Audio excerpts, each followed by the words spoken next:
Happy midweek. Happy Wednesday. Hello, happy Wednesday. Marami pa rin istorya ngayon. Oh, ang dami, ang dami. It never ends for January. Let's start with dalawang party. Unang-una, isang matinding party sa Baguio. Di ba? Na ngayon, napapag-initan at talagang yung mga tao are criticizing. Never mind yung hindi lang yung mga nag-organize ng party, but they... Pati yung enforcer. Baguio Mayor Benjamin Magalong. Si Baguio Mayor. And he's the contract tracing czar as well on COVID. He's getting the heat because he and his wife were both in that party. And now he has to find his wife. Sabi niya. Oh, which will take a great deal of courage. Wala na nang atrasan. On the record na yun. Now he will have to summon the courage that he showed when he made the Mama Sapano report in 2015. Yes. So, pero yung second party, LCV, marami, of course, very important update, the New Year's party with Flight Attendant Christine Dacera. Ngayon, lumabas na yung findings. Turns out, after all the controversy, it seems to suggest the latest findings, natural causes po talaga. And on top of that, no evidence of drugs. So, akala ko naman yung isang party, yung sa Taguig. Iba pa yun. I think one of the Si Richard Gutierrez, di ba? Iba pa. O, party, oo. So, ang Tatlo daming na. party, daming party. Wala pang Valentine's Day. Yes. Okay. Well, I suppose the other thing that we should also talk about, you might also call it a party, yung nangyari sa Bontoc. The guy was suspected to have been the index case of the UK variant in the Cordilleras. Well, of course, he had the Christmas Day celebration, and then he had a ritual celebration on the next day. He joined the rituals. Yes. He joined and the rituals. after which, 12 yung nag-positive sa UK variant, pero 40 ata yung nag-COVID positive.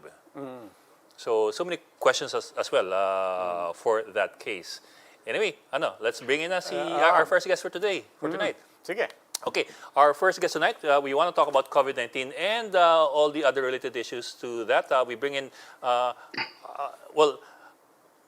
suppose he's been made famous by a lot of his, not by his words, by his actions as well.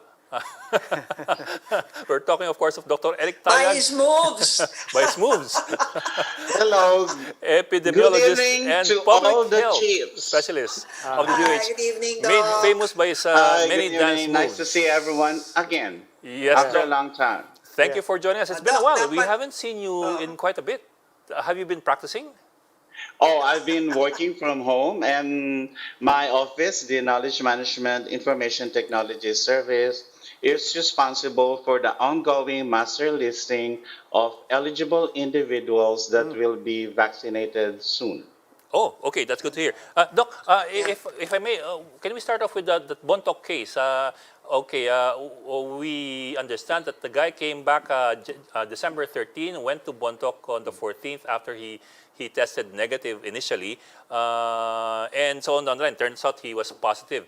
And partly as a result of that, the government has decided to defer testing of arrivals by 5 days. Parang may 5-day deferment to take into account yung possibility na nando pa sa period of incubation.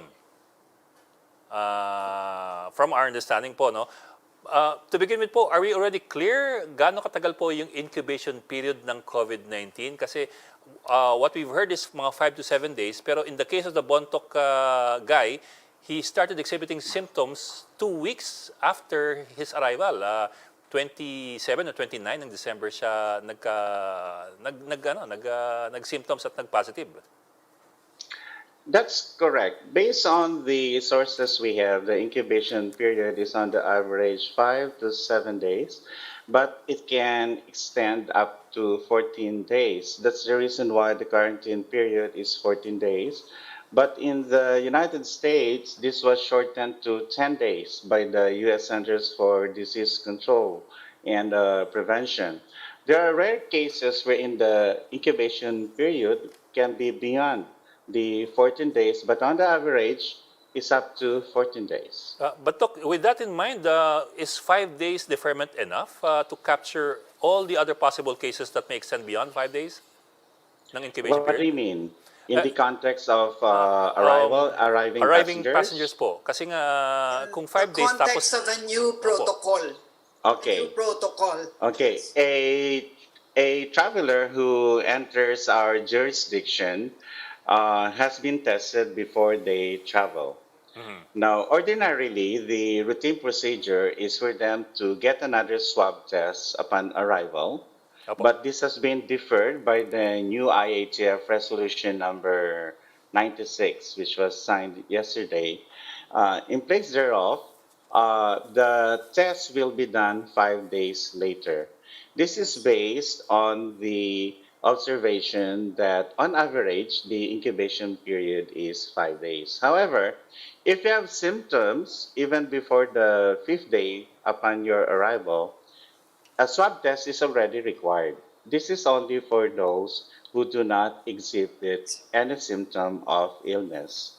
And to facilitate their return to their final destination, and because we may not have enough facilities to actually accommodate them because there are hundreds, thousands of passengers arriving every day, then the decision of the IATF was if you turn out to be negative, you can now go to your final destination, but the quarantine still has to be completed, the 14-day quarantine.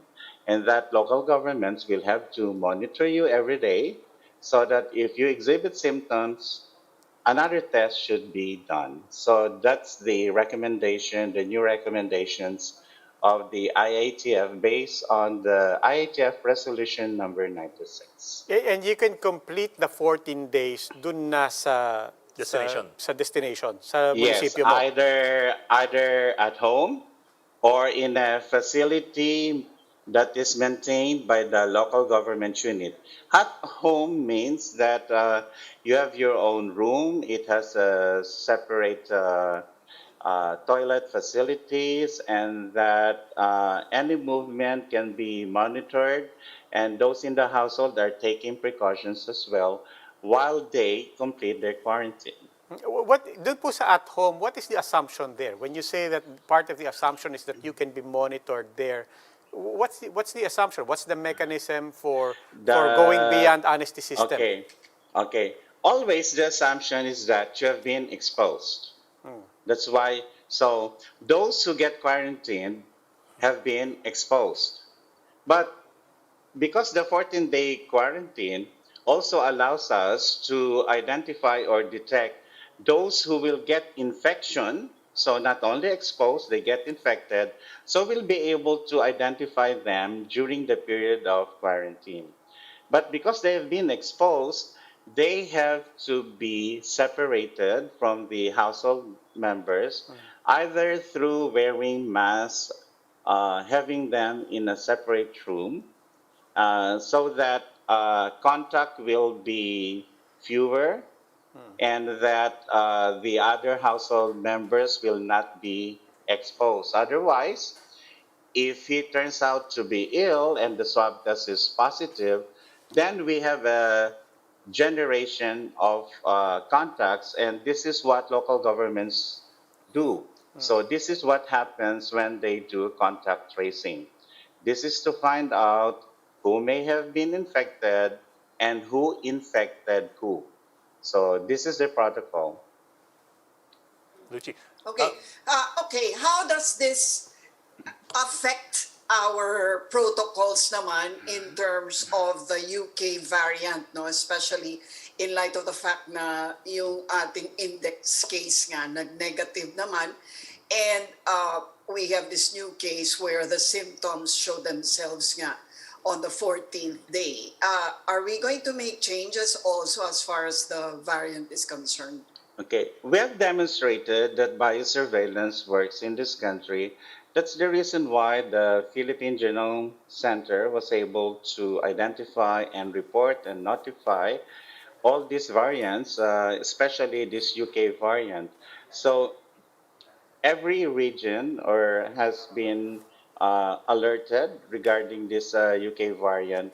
So if there are clusters, suspicious of clusters, or if they think and there's random sampling or it's all sampling for the UK variant, these are the options that we can take so that we can identify the UK variant as fast as we can.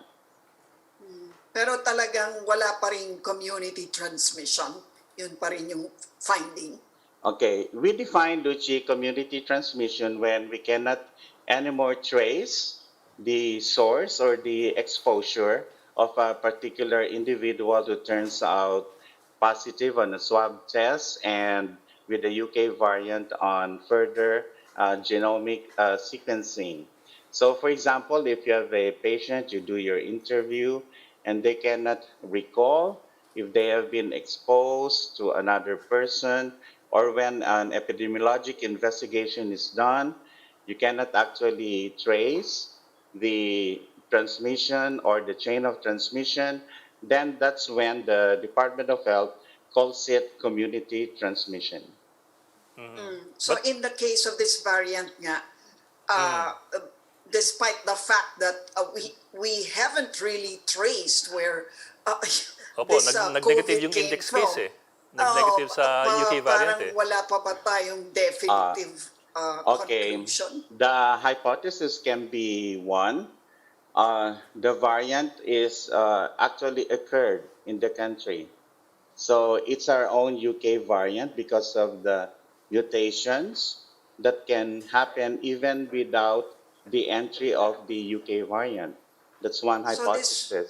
so Yeah. parang Philippine variant, This is a ganun? Bontoc variant. No, no, No. it's a UK variant, except Pero- that the mutation came from us, came from those who got infected. Please understand that the SARS-CoV-2 mutates. It Yes. mutates because there is high transmission rates. So when they get transmitted very fast, it's possible for them to mutate.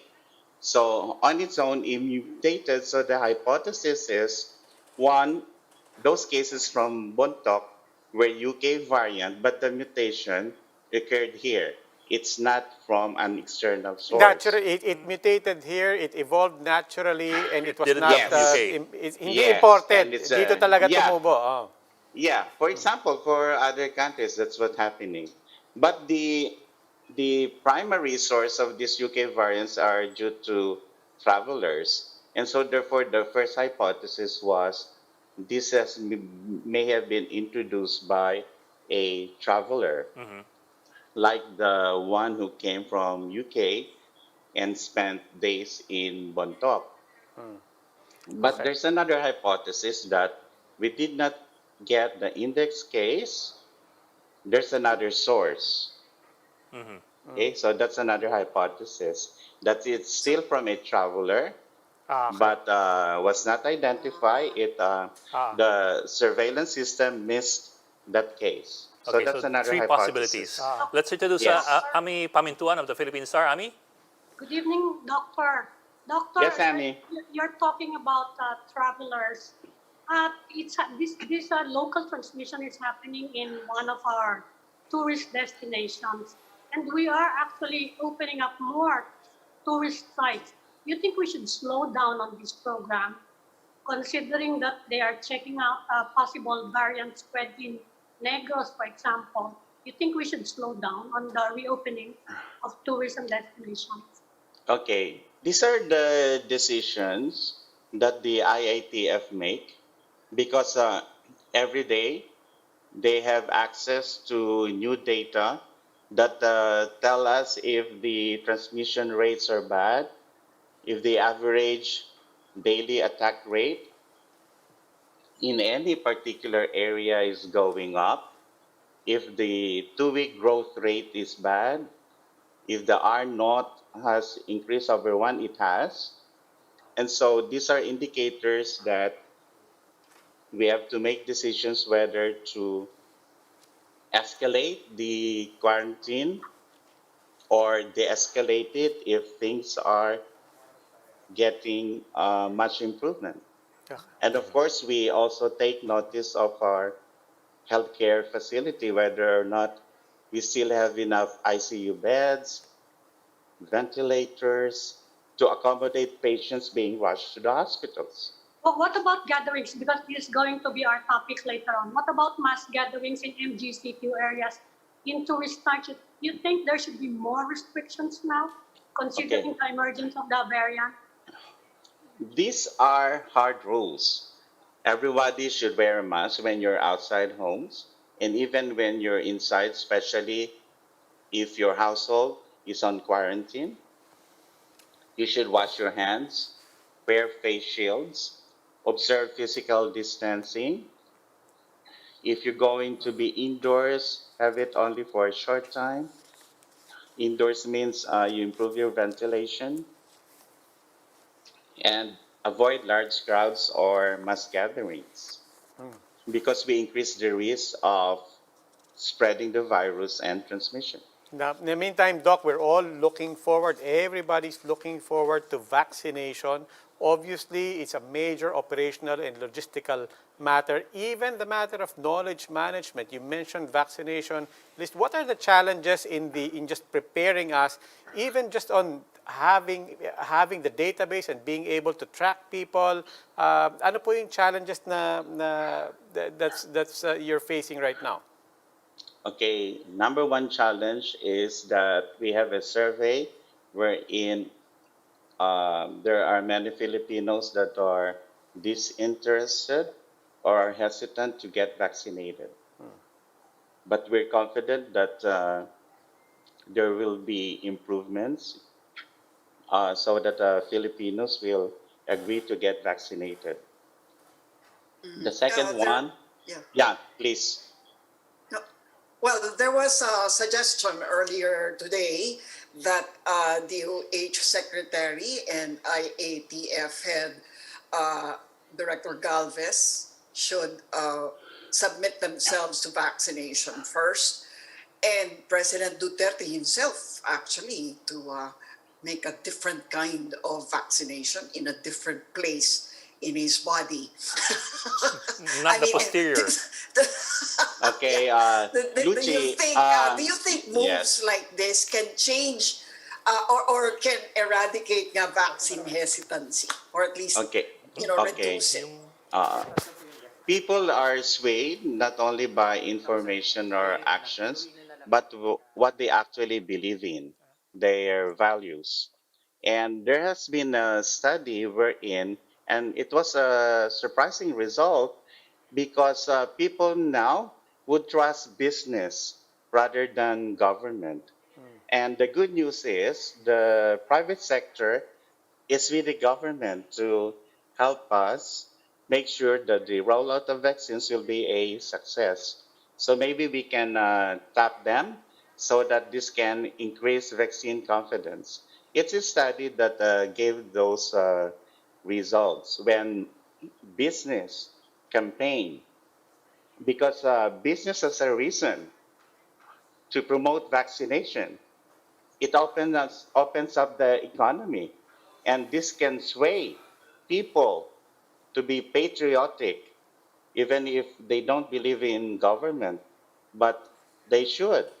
When we give the information, when we have prepared for deploying the vaccines, Secretary Galvez is doing a great job.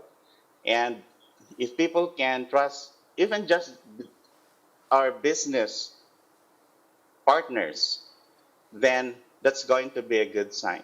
Yes, Doc. But Doc, the president is the person with the highest trust ratings, not just in government, but what we've seen so far in almost all the surveys of previous presidents.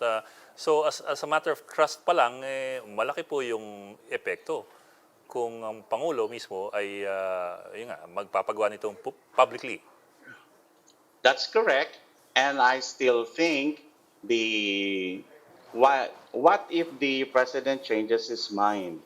So he can change his mind. So right now he doesn't want to reveal his if he gets vaccinated, but he can change his mind, especially if this can convince many people. Right now, we're working very hard so that people get their vaccines. Here's the situation. Uh, Filipinos that are watching this broadcast. Doc, let's go. Yes, Opo. our president ay Tagalogin ko na po, Sige po, gumagawa sige po. ng paraan para magkaroon tayo ng bakuna, sapat na bakuna, at malinaw gusto niya lahat ng Pilipino. Ang sitwasyon po sa buong mundo, tight na po ang supply.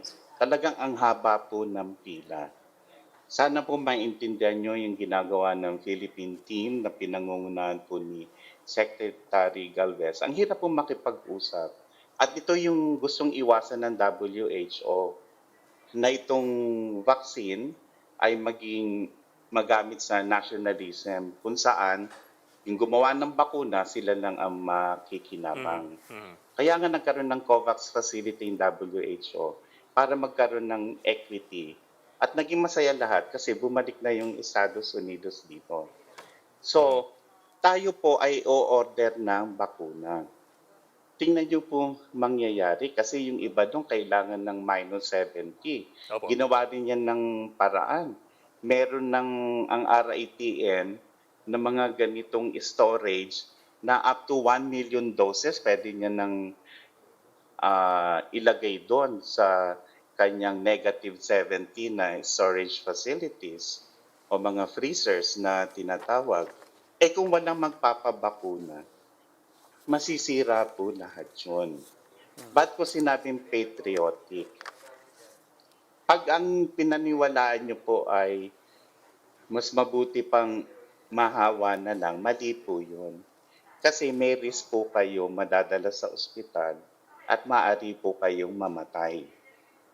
Pag binakunahan po kayo, hindi po kayo mauospital.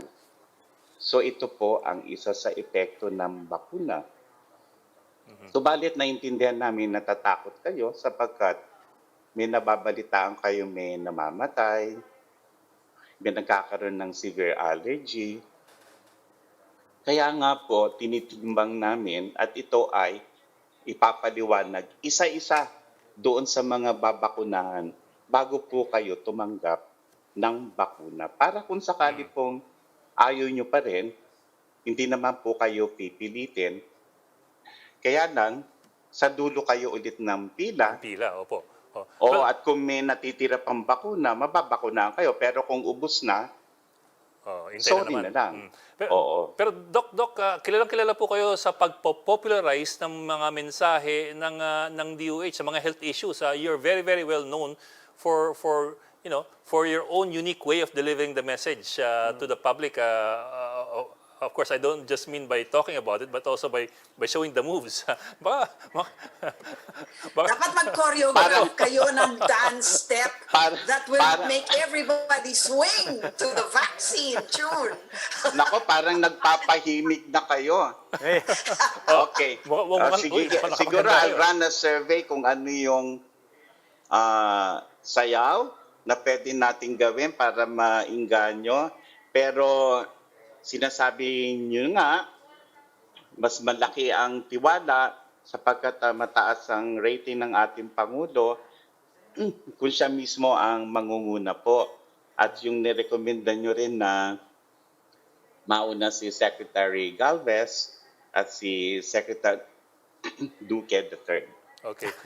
Doc, sa pagbakuna, hindi sa pagsayaw, ang pinag-usapan natin.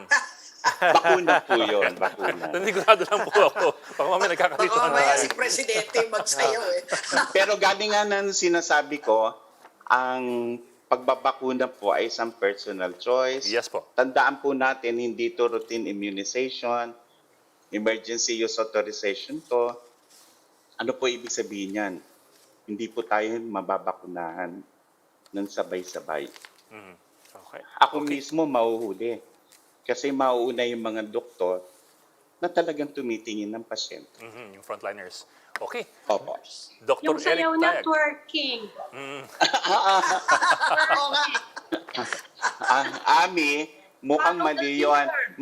yung sayo ko is working to produce results. Yun. Working. Patikim pa lang yan. Patikim pa lang yan. Baka si Presidente ang magtutwork kung doon siya Working, magpapakuna. Baka paramdam na yung sinabi ng Pangulo na kailangan doon siya sa posterior mabakunahan. Well, maraming salamat po. Dr. Eric Tayag, it's always good to have you and we hope to have you again when you're ready with your moves. Okay, paalala po natin na between a person na walang bakuna at yung tao na may bakuna, lamang yung may bakuna. Opo. Precious ang vaccines, but vaccines do not save lives. Vaccination saves lives. There you go. Kailangan maiturok. Opo. Okay. Kung nasa bodega lang yan, it's useless. Good Maraming point. salamat po. Thank you, Doc. Thank you. Thank you, Doc. We'll see you again. Maraming salamat. Magandang gabi to the chiefs. Thank you. Mag-ready na po kayo. Okay. Thank you, Doc.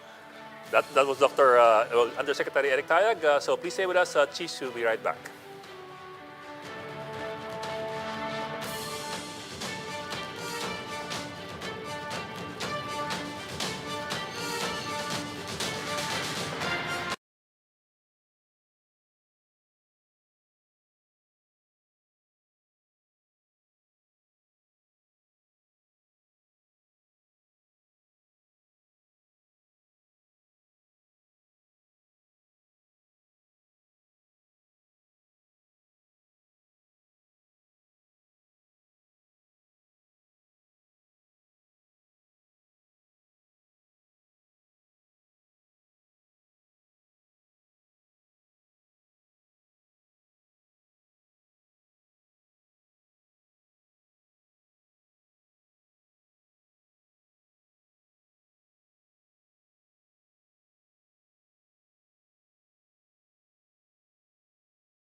Coast Guard to fire on foreign vessels in contested waters. Director of the UP Institute for Maritime Affairs and Law of the Sea, Dr.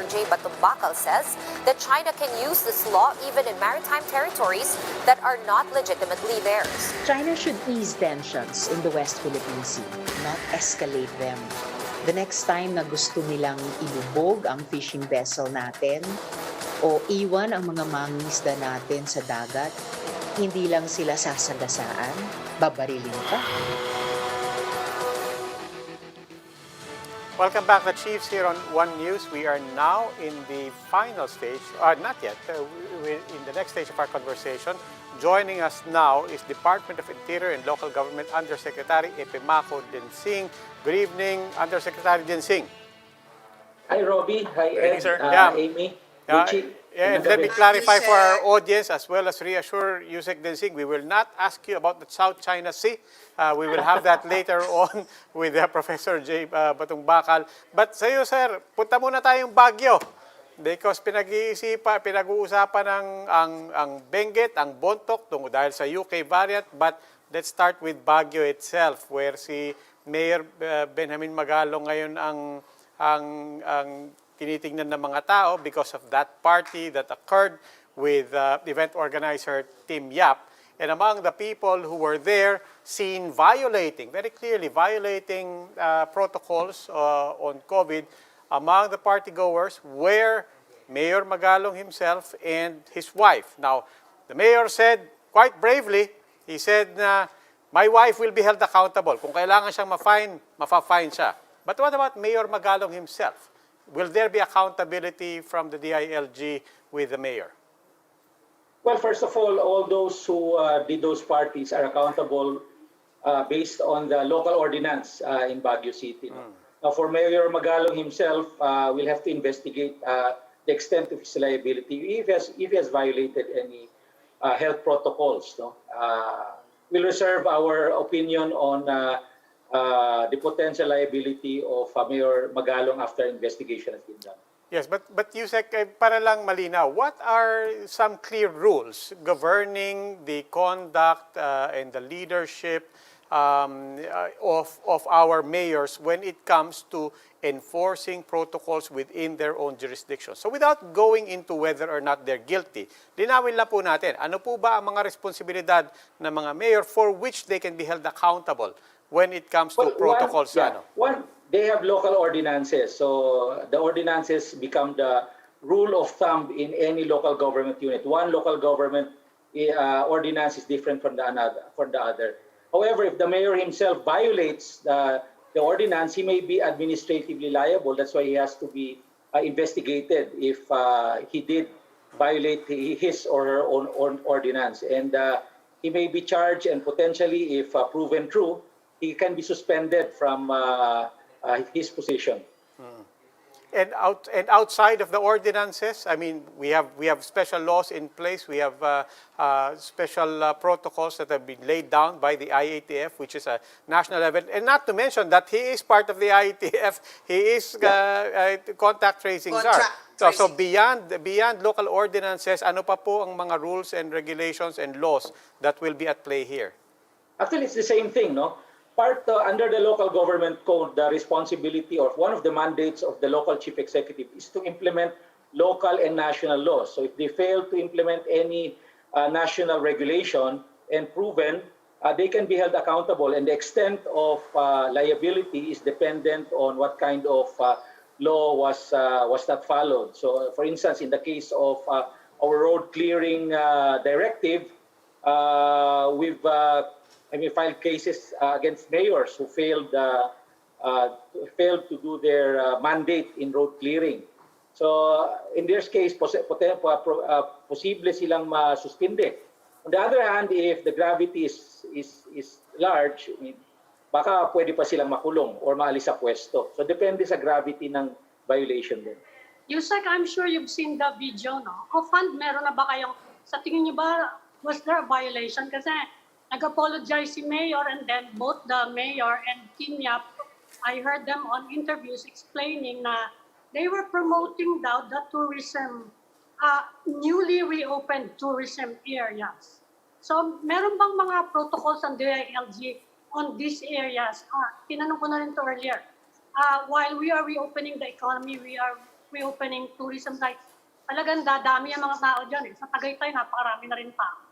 Meron ba kayong fixed rules, and are you actually seeing a violation na? Seeing what you've seen on video. That's why I cannot pass judgment. We have to investigate, because if they're promoting tourism in Baguio, it has to be commensurate with what they're doing. In other words, protocols must still be in place. Yung minimum public health protocols will still be there, no? In fact, for instance, we've already allowed mice.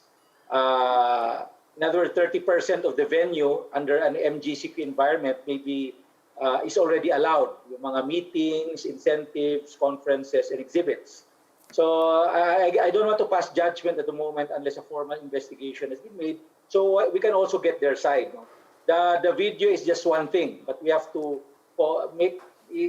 make a commensurate question kung talaga nag-violate nga sila, and it can be justified as to what they've done. But what is what seems to be the consensus that's forming now among the local government heads in regard to the MGCQ? Do they actually hope that it will be implemented soon to help business pick up? Or, the other question is, are they ready? And in view of the variant now, no? Do you think that we should also ease up? Do they think that? Are we ready? But actually, that's the debate right now in the IATF MEID. We had a meeting yesterday, and the new community quarantine classification was already proposed for the month of February. And just an hour ago, just finished as chair of the Screening and Validation Committee. We just finished all appeals for de-escalation or escalation. So we're going to finalize tomorrow the CQ classification for February. And what is critical here is the National Capital Region. While I cannot divulge the final CQ classification of the various local government units, the push or the push for the NCR is still they want GCQ. The final CQ classification will be announced by the President, and or if not so, Secretary Harry Roque. Okay. Officially. So mukhang GCQ pa rin. Yan daw ang gusto ng mga mayors. Tama. Most of the mayors anyway. Usec, if you don't mind, we don't have a lot of time with you, but I do want to cut to, I think, why this matter of what happened in Baguio is so controversial. And I want to quote the tweet of professional heckler. Sabi niya, bakit pagka mahirap, pagka nagkasiyahan, pasaway? At pagka nag-break ng protocols, pasaway. Pero pagka raw mayayaman, nag-break ng protocols, promoting tourism.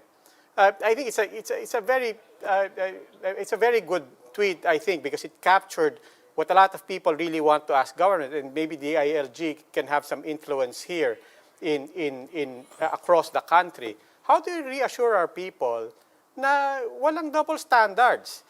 I mean, ang dami nang nangyaring ganito di ba? Yung Manyanita ni Debolsinas and it's very easy for people in power to justify, rationalize after the fact.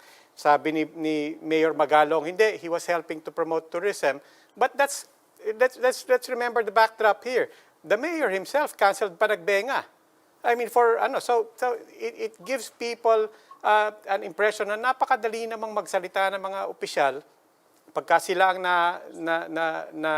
nahuhuli.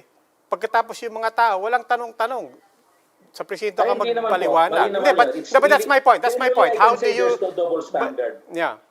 Kasi maski yung mga maliliit nating kababayan, hindi rin namin sa hiluhusgahan. We still continue to investigate if what we've done is within the protocol or outside the protocol. Ganon din to kay Mayor Magalong. Si General Sinas, he was charged in the fiscal's office. May kaso siya ngayon. So I don't think there's really a double standard. Generally, I can say we do not pass judgment even with the ordinary Filipino. We investigate first. Maraming maraming nagbibidyoke, pinapapuntahan namin para ma-confirm. So in other words, klaro yan sa aming directives. Even in December, we tell them, but you report and we will investigate, we will verify. We do not pass judgment right away. So there's no double standard. Malinaw po yung aming malinaw yung aming panuntunan diyan. Well, Usec, in relation to Robbie's question, but a bit tangential, I'll give you an example lang. Yung Republic Act 11332, yung the law on reporting notifiable diseases and all that, di ba, if I remember correctly, before the end of the year last year, the police had already arrested more than 100,000 people for quarantine violations under 11332. Although marami sa kanila pinakawalan naman, pero meron na detained sa kanila and for quite some time and charged.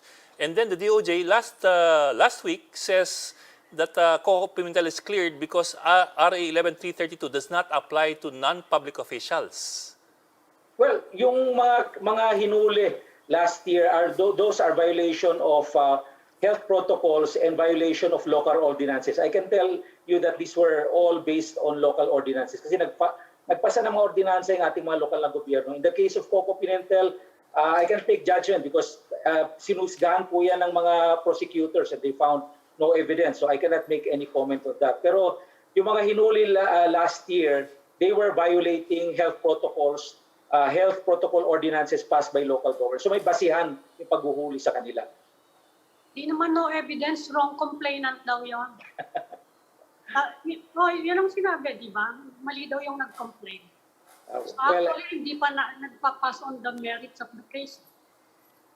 Kaya nga, Amy, hindi ko masasagot yan dahil judgment po yan ng mga prosecutor. So hindi natin alam yung mga pagsagot kung paano nag-respond si Senator Coco Pimentel. But of course, it was very glaring and we could judge it based on videos, based on interviews. But at the end of the day, it's what the documents and affidavits that they submit which become the basis whether or not they will be charged in court or not. I mean, Usec, quickly na lang, we're running out of time. But just to that point again about double standards. I mean, yeah, to be fair, hindi natin linalahat on either side. But what we're trying to say is the optics of everything. And we're not talking about the entire process na, hindi, may panahon ka pa naman magpaliwanag sa hukom and so on. But what happens on the ground? Literally, that line na, hindi, doon ka na magpaliwanag sa presinto. Howie Severino, I mean, was drinking soft drinks kasi nagbibisikleta. Ilang segundo lang, doon ka magpaliwanag sa presinto. But when it comes to people of authority, the line is, teka muna, precisely what you said, teka muna, intindihin muna natin, baka naman may paliwanag sila. That's what we're talking about, the optics on the ground that people are perceiving. Don't you think there's something to address there? Well, we have to take it on a case-to-case basis to some extent. Halimbawa po, yung translasyon o mahabang pila na nangyari nung Black Nazarene. If I were to make a case on that, pahuhuli ko sila lahat eh. Kasi talagang they violated health protocols, but apparently, that wasn't the case. And ang nangyari na lang, they put on security and made sure na everybody was following social and physical distancing and that other health protocols were present such as face shield and face mask. Pero kung ako tatanungin mo, pwede silang ipahuli kasi they violated physical distancing rules, no? Kaya lang, naging to some extent, hindi natin magawa yan. Not to mention na hindi naman talaga sila maikukulong lahat, hindi sila magkakasya. So again, we put it in a case-to-case basis. Kung kay Howie nangyari yun, nagkataon kasi nag-iisa lang siguro siya. But nangyayari po to on the ground. While we cannot assure that all our enforcement personnel will be able to see this, when reports are given to us, it is all verified. Maski yung sa Facebook, bine-verify po yan. Pag may nag-report sa Facebook, bine-verify kasi it's also possible na mali yung nasa Facebook, mga lumang postings, etc., etc. That's why a verification is very important for us. And the application of the rule, whether local or national law or regulation, is the same, and regardless of the personality. So in the case of those personalities in Baguio, they will be investigated and a decision will be made whether they will be charged or not administratively or not. Okay, Undersecretary Epimaco Densing ng DILG Usec. Maraming salamat for joining us tonight. Salamat. Salamat, Usec. Salamat po. Okay, we will move on to another topic altogether. We're talking about, now we will be talking about issues of the West Philippine Sea and China's most recent passage of a law that authorizes its Coast Guard to fire upon people it perceives to be violating China's claims to territories in the West Philippine Sea. And for that, we bring in tonight Professor J. Batongbacal, Director of the UP Institute for Maritime Affairs and the Law of the Sea. Professor J. Batongbacal. Hi, sir. Araw sa inyo ngayon. Good evening. Good evening. Prof. Here we are again. Ang liwanag ng likod ninyo. Are you by any chance Daytime na naman. at the West Philippine Dapat Sea may right now? night shots ang UP eh. Yeah, it's going to be Talagang ibang republika ang UP, no? Well, Professor Che, well, run us through first itong bagong law na pinasa ng China. How should we react to this? Is this a shot across our bow? Do we yell back, shoot back, or what? Well, yes, it is a shot across the bow, and it expressly authorizes Chinese units operating in the West Philippine Sea and the whole South China Sea, actually, to shoot across the bow, or not even across, but actually shoot the bow, no, based on the provisions of the law. No, of course, we're still waiting for the final version of that law, which was approved last January 22. But based on the draft which was released, no, it is really something that can cause concern. It is included in a law that purportedly improves the maritime safety system of China, but included within the chapters, within the various parts of the law, is the express authorization that, in the course of enforcing their laws, if necessary, they're authorized to use force. No? So, for example, if they see installations that for them should not be there, they are authorized to forcefully demolish them, to destroy them. If they see vessels that are conducting illegal activities for them, then they're also authorized to board, inspect, and even use force against them to force them out of their so-called waters. So this is nothing less than delegation of the use of force to these units, no, the China Coast Guard units operating in the South China Sea. No, actually, the bigger concern now is the East China Sea, adjacent to Japan, no, which was expressly mentioned in the news releases of in Chinese media.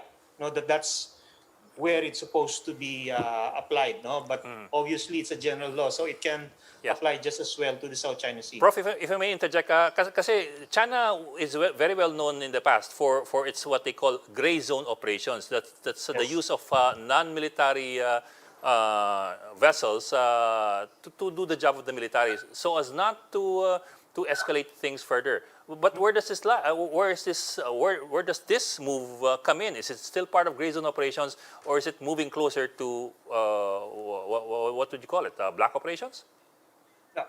For me, it's no longer gray zone at this point because one, the China Coast Guard last year was transferred from civilian control under the State Oceanic Administration before, and it was placed under the Central Military Commission.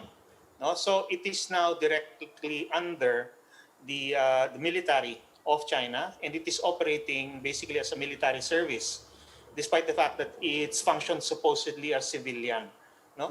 So I don't think we should consider this as a gray zone tactic anymore. Okay. These are military vessels. This is a military service, despite its colors. No?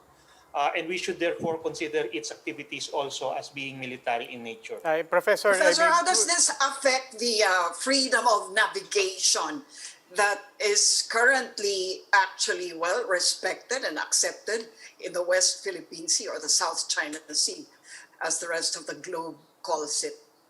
Will that have any effect on freedom of navigation? Well, for now, there is no effect simply because they haven't exercised it yet. They haven't demonstrated how they will implement this law yet. No? Well, worldwide, of course, all Coast Guards have the authority to use force in the course of law enforcement as civilian vessels. No? But that's fine if they do it only in their own undisputed and legitimate waters. The problem with China, as we've been pointing out, is that they extend the application of their laws even in waters that are not legitimately theirs. No? So like the West Philippine Sea, which the arbitration ruling already decreed rightfully belongs to us. China does not recognize that. And yet it has been conducting its law enforcement operations, its law enforcement patrols, all the way up to nearly 12 nautical miles, as far as I can tell. No? A few months ago, we had Filipino fishermen who had their fishing gear confiscated by China, and they were intercepted even before they reached Scarborough Shoal. So that's really within our exclusive economic zone already. And China had no right to do that, no? And yet they did it. No? So you can imagine what would happen next if the same, let's say the same vessel is now accosted, no? And if they refuse, no, to if they refuse to follow the commands of Yes. the Chinese Coast Guard, the China Coast Guard can shoot at them. Yeah, Professor, si Foreign Affairs. Ano na eh. He changed his mind about na it's none of our business. And today, sabi niya, well, he tweeted that we have filed a diplomatic protest. You think, what else can we do apart from that? Kasi nagdi-diplomatic protest tayo lang, parang wala naman nangyayari. What But else can we do? What else? How can we follow through on this I think diplomatic protest? I think the diplomatic protest is an appropriate means of conveying, of communicating to China, no, our response, our reaction to the enactment of that law, given how China has been implementing its legislation. Okay. It is the proper communication, the proper response, no, between us, especially since we still have bilateral relations between us, no.